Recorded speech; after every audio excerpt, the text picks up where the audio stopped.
Hello everyone, स्वागत है आप सभी का स्टडी राइज यूट्यूब चैनल पर। तो जैसा कि आप सभी जानते हैं, हमारी यूपी टीजीटी पीजीटी राजनीति शास्त्र की क्लासेस चल रही हैं। ये है प्रैक्टिस सेट नंबर 69। जिसने 68 नहीं देखे हैं तो वो लोग प्लेलिस्ट में जाकर देख सकते हैं। एक अलग से प्लेलिस्ट बनी है टीजीटी पीजीटी राजनीति शास्त्र करके, तो आप वहाँ से जाकर भी चेकआउट कर सकते हैं। और इसके अलावा हमारी यूपी पीजीटी समाजशास्त्र और हिंदी साहित्य की भी क्लासेस चल रही हैं। जो भी बच्चा इनकी तैयारी कर रहा है तो एक बार प्लेलिस्ट जाकर ज़रूर देखें और अपनी तैयारी भी स्टार्ट कर सकते हैं। तो चलिए फिर आज की वीडियो स्टार्ट करते हैं। ये है प्रैक्टिस सेट नंबर 69 और टॉपिक है, ये है हमारा अनुसूची टॉपिक लिया है आज हमने। तो इसमें पहला क्वेश्चन दिया है, भारतीय संविधान में कुल अनुसूचियाँ हैं, 4 हैं, 6 हैं, 11 हैं या फिर 12 हैं। तो बताइए भारतीय संविधान में कुल कितनी अनुसूचियाँ दी गई हैं। तो ये है ऑप्शन नंबर डी, 12 अनुसूची हैं। कितनी है? 12 अनुसूची हैं। तो भारतीय संविधान में कुल 12 अनुसूचियाँ हैं। संविधान में पहले 8 अनुसूचियाँ थीं। अब कालांतर में बात करते हैं तो संविधान संशोधन द्वारा 9वीं, 10वीं, 11वीं और 12वीं अनुसूचियों को संविधान में शामिल किया गया। जो 9वीं अनुसूची थी उसमें प्रथम संविधान संशोधन अधिनियम 1951 द्वारा, 10वीं अनुसूची को 52वें संविधान संशोधन अधिनियम 1985 द्वारा और 11वीं तथा 12वीं अनुसूची को क्रमशः 73 तथा 74 संशोधन अधिनियम 1952 द्वारा संविधान में जोड़ा गया। तो इसमें जो सही है ये हो जाएगा ऑप्शन नंबर डी, आंसर इसमें राइट आंसर होगा। अगला है क्वेश्चन नंबर 2। भारतीय संविधान में कुल कितनी अनुसूचियां हैं। तो ये है ऑप्शन नंबर डी, 12। ठीक है, कितनी है? Option number D, 12। अगला है क्वेश्चन नंबर 3। निम्नलिखित में से कौन सा एक भारतीय संविधान की पहली अनुसूची का प्रावधान नहीं है। ठीक है, प्रावधान नहीं है हमें बताना है। तो इसमें ऑप्शन दिए गए हैं, राज्य है, संघ राज्य क्षेत्र है, राज्यों के नाम और राज्य क्षेत्र है या फिर नागरिकता है। तो इसमें भारतीय संविधान की पहली अनुसूची में क्या प्रावधान नहीं है। तो ये है ऑप्शन नंबर डी, नागरिकता नहीं है ना, नागरिकता नहीं है। तो पहले अनुसूची राज्य एवं संघ राज्य क्षेत्रों से संबंधित है। तो इसमें जो सही है ये हो जाएगा ऑप्शन नंबर डी, आंसर इसमें राइट आंसर होगा। अगला है क्वेश्चन नंबर 4। भारतीय संघ में एक नया राज्य सम्मिलित किया जाना हो तो संविधान में किस अनुसूची में संशोधन आवश्यक होता है। प्रथम में, द्वितीय में, तृतीय में या फिर 9वीं में। तो बताइए कौन सी अनुसूची है। अगर हम भारतीय संघ में एक नया राज्य अगर सम्मिलित करते हैं तो उसमें कौन से संविधान की अनुसूची में संशोधन किया जाएगा। तो ये हो जाएगा ऑप्शन नंबर ए, आंसर इसमें राइट आंसर होगा। यदि भारत संघ में एक नए राज्य का सृजन करना हो तो संविधान की प्रथम अनुसूची में संशोधन आवश्यक होता है। भारतीय संघ में किसी नए राज्य को शामिल करने पर उस राज्य का नाम और उसका राज्य क्षेत्र प्रथम अनुसूची में दर्ज किया जाता है। तो उसमें जो सही है यह है ऑप्शन नंबर ए। अगला है क्वेश्चन नंबर 5। सुमेलित करना है हमें। सूची 1, सूची 2 दी गई हैं, संविधान की अनुसूची और दूसरी तरफ उनके विषय दिए गए हैं। तो तृतीय संविधान की अनुसूची में क्या दिया गया है। ये दिया गया है शपथ। ठीक है, क्या दिया गया है? शपथ दिया गया है। बी है चतुर्थ में क्या दिया गया है। ये दिया गया है प्रतिनिधित्व। क्या दिया गया है? प्रतिनिधित्व। षष्ठम है तो इसमें क्या दिया गया है षष्ठम अनुसूची में। तो इसमें दिया गया है जनजाति क्षेत्र के बारे में दिया गया है। और नवम में तो इसमें दिया गया है भूमि सुधार के बारे में।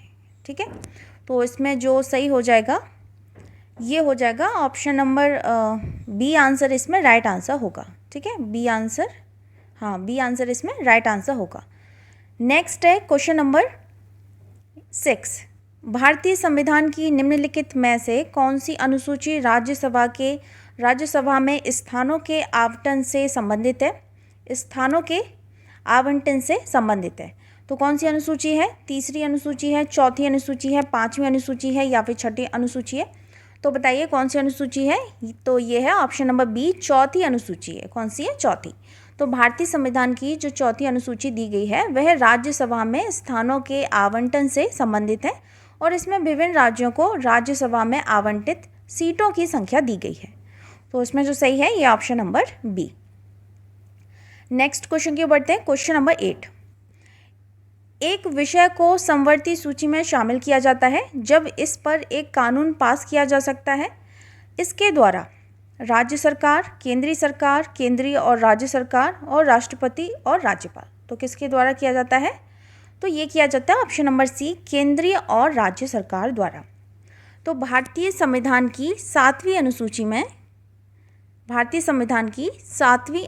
में 3 अनुसूचियों का उल्लेख है। प्रथम है संघ सूची, दूसरी है राज्य सूची, तीसरी है समवर्ती सूची। ठीक है, संघ सूची में उल्लिखित विषयों पर संसद को तथा राज्य सूची में उल्लिखित विषयों पर राज्यों की विधानसभाओं को कानून बनाने का अधिकार है।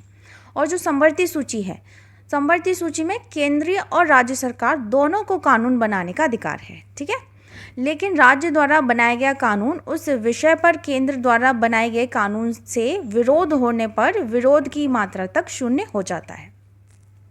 तो इसमें जो सही हो जाएगा ये हो जाएगा ऑप्शन नंबर सी, आंसर इसमें राइट आंसर होगा।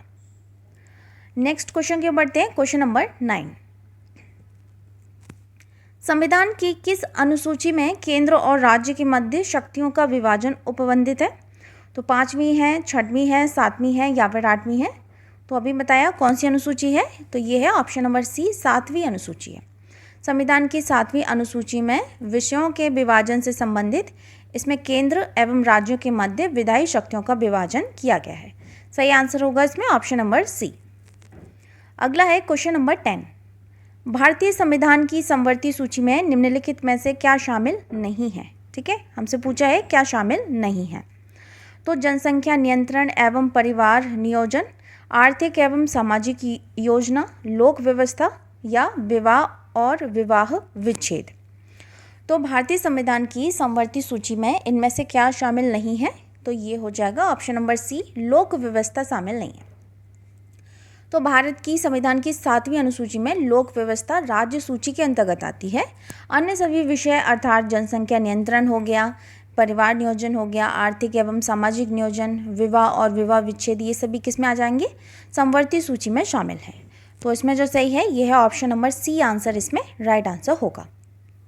अगला है क्वेश्चन नंबर 11, निम्नलिखित में से कौन राज्य सूची का विषय नहीं है?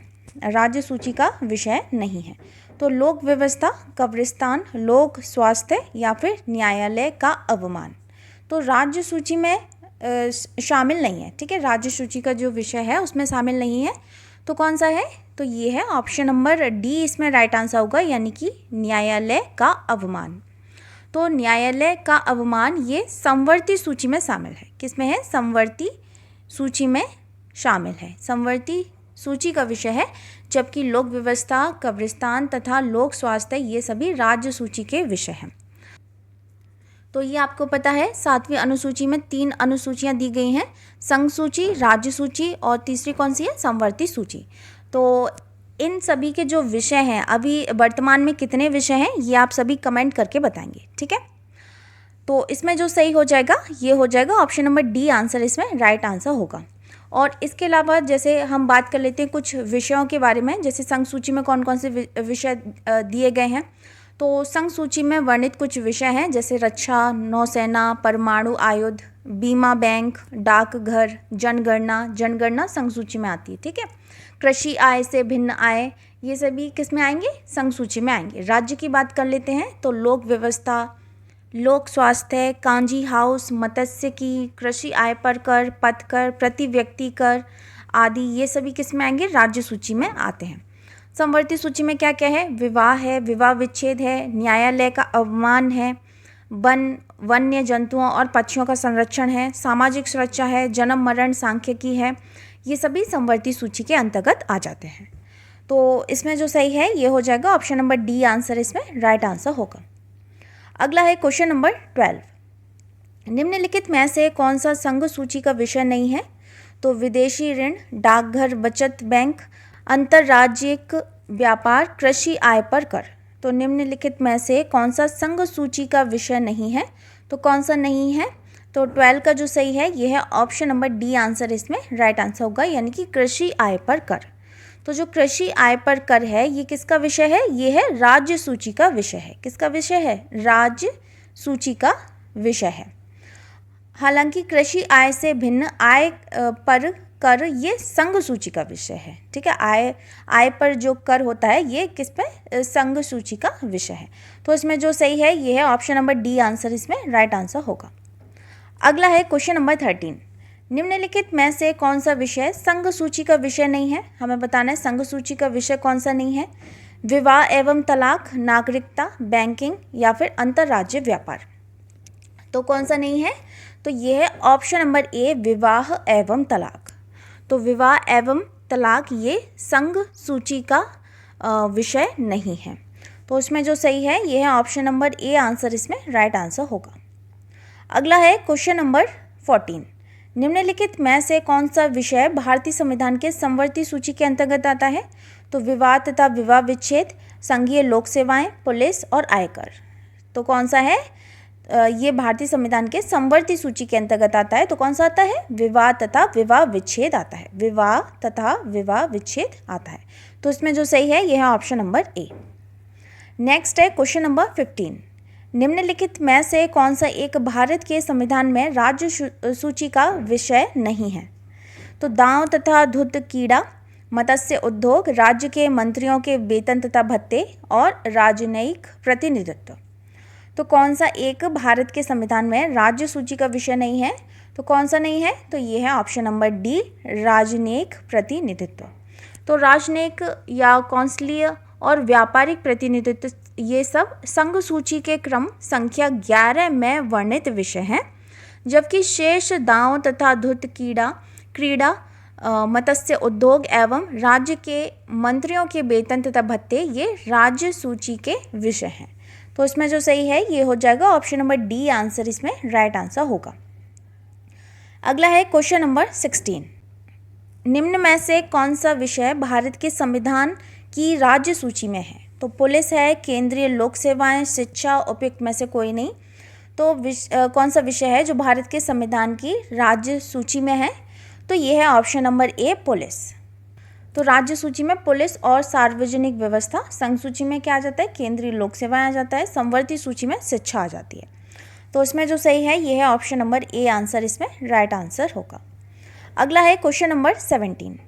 निम्न में से कौन सा विषय समवर्ती सूची में नहीं है? समवर्ती सूची में कौन सा विषय नहीं है बताइए। फौजदारी कानून, विवाह तथा विवाह विच्छेद, सार्वजनिक व्यवस्था या फिर आर्थिक व सामाजिक नियोजन।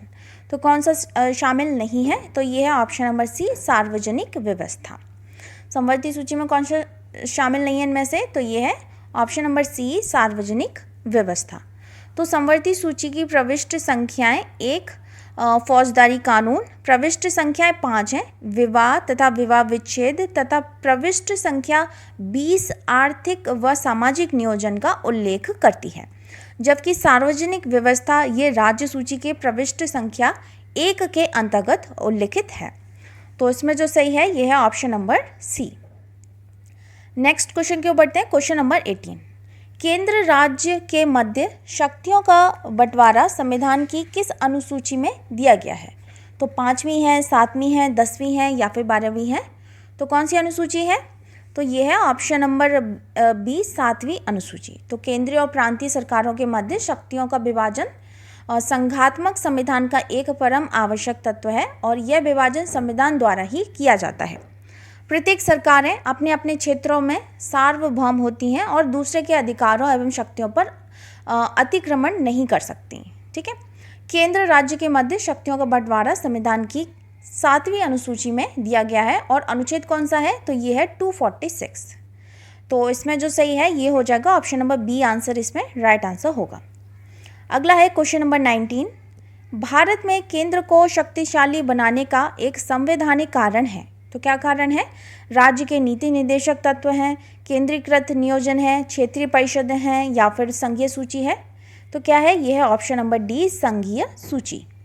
तो भारतीय संविधान में संघीय ढांचे को मजबूती प्रदान करने के लिए विषयों को केंद्र और राज्यों के लिए निश्चित कर दिया गया है। इन्हें महत्व के आधार पर संघीय सूची, राज्य सूची और समवर्ती सूची में डिवाइड कर दिया गया है ना, विभाजित कर दिया गया।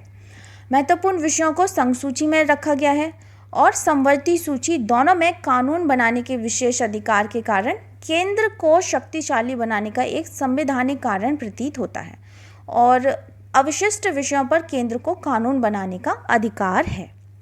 तो इसमें जो सही है ये है ऑप्शन नंबर डी आंसर इसमें राइट आंसर होगा। नेक्स्ट है क्वेश्चन नंबर 20 और आज का लास्ट क्वेश्चन है, भारत का संविधान निम्नलिखित में से किसको अवशिष्ट शक्तियां देता है? राज्य को, केंद्र को, केंद्र तथा राज्य दोनों को, या फिर उपयुक्त में से कोई नहीं? तो बताइए कौन सा इसमें राइट आंसर? तो ये है ऑप्शन नंबर बी, केंद्र को देता है। ठीक है, किसको देता है? केंद्र को।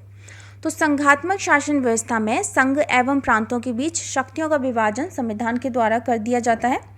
भारतीय संविधान में इस प्रक्रिया को अपनाया गया, परंतु कनाडा की संघीय व्यवस्था का अनुसरण करते हुए अवशिष्ट शक्तियां केंद्र को प्रदान की गई हैं। ठीक है, किसको प्रदान की गई हैं? केंद्र को। अच्छा, ये इसका उल्लेख किसमें है, कौन से अनुच्छेद में? तो ये 248 में, 248 में। तो इसमें जो सही है ये हो जाएगा ऑप्शन नंबर बी आंसर इसमें राइट आंसर होगा। और अगर हम अमेरिकी संविधान की बात करते हैं तो उनकी जो अवशिष्ट शक्तियां हैं वह किसके पास हैं? तो वह राज्यों के पास हैं। ठीक है, किसके पास है? राज्यों के पास। तो इसमें जो सही है ये ऑप्शन नंबर बी आंसर इसमें राइट आंसर होगा। तो दोस्तों ये थी आज की वीडियो अगर आपको पसंद आती है तो लाइक, कमेंट, शेयर करना ना भूलें। और जो भी बच्चा चैनल पर पहली बार आया है तो चैनल को ज़रूर सब्सक्राइब करें। मिलते हैं फिर बहुत जल्द नेक्स्ट वीडियो में, तब तक के लिए थैंक यू सो मच।